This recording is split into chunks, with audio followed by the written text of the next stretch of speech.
வணக்கம் மக்களே. இன்று வெளியான அதாவது பிப்ரவரி மாதம் 10ஆம் தேதி வெளியான முக்கியமான அறிவிப்பு ரேஷன் கார்டு குறித்து. அது என்ன அப்படிங்கிறத பற்றி தான் இந்த வீடியோவில் பார்க்க போகிறோம்.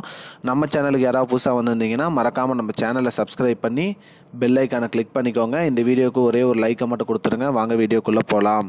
பொதுவாக ரேஷன் கடைகளில் பொருட்கள் மலிவு விலையில் கொடுத்து வராங்க. அரிசி, பருப்பு, எண்ணெய், துவரம் பருப்பு போன்ற பொருட்கள் மலிவு விலையிலையும் கொடுத்துட்டு வராங்க. இதில் ஒரு சில பேர்த்துக்கு ரேஷன் கார்டில் ஏதாவது ப்ராப்ளம் இருக்கும். என்னென்னா, இப்போ நேம் தப்பாக இருக்குது, ஒரு பெயர் சேர்த்தல், பெயர் நீக்குதல், ஃபோன் நம்பர் ஆட் பண்ணோம், அட்ரஸ் சேஞ்ச் பண்ணோம், அந்த மாதிரி இல்லை கடை சேஞ்ச் பண்ணோம். இந்த மாதிரி இருக்கிறதுக்கு மாதம் இந்த குறைதீர் முகாம் நடத்துவாங்க. இந்த மாதம் பிப்ரவரி 10ஆம் தேதி, அதாவது இன்று குறைதீர் முகாம் நடத்துகிறதா சொல்லியிருக்காங்க.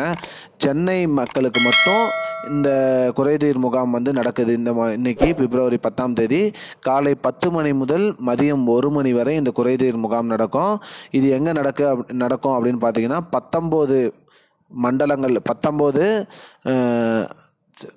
தாலுக்கா ஆஃபீஸில் நடக்கும் அப்படிங்கிற மாதிரி சொல்லியிருக்காங்க. அந்தந்த ஏரியாவில் இருக்கிற தாலுக்கா ஆஃபீஸில் இந்த குறைதீர் முகாம் நடக்கும். அங்கே நீங்கள் போயிட்டு உங்களோட ரேஷன் கார்டில் எதாவது அப்டேட் பண்ணோம், நேம் ஆட் பண்ணோம், இல்லை நேம் எதாவது ரிமூவ் பண்ணோம், இல்லை அட்ரஸ் சேஞ்ச் பண்ணோம், இல்லை ஃபோன் நம்பர் ஆட் பண்ணோம், அதில் ஆதார் நம்பர் லிங்க் பண்ணோம், இந்த மாதிரி ஏதாவது இருந்துச்சுன்னா நீங்கள் அந்தந்த வட்டாரத்தில் இருக்கிற தாலுக்கா ஆஃபீஸ்க்கு போயிட்டு நீங்கள் பண்ணிக்கலாம். இன்றைக்கி ஒரு நாள் தான் அது காலையில் 10 மணிலேருந்து மதியம் 1 மணி வரைக்கும் இது நடக்கிறதா சொல்லியிருக்காங்க.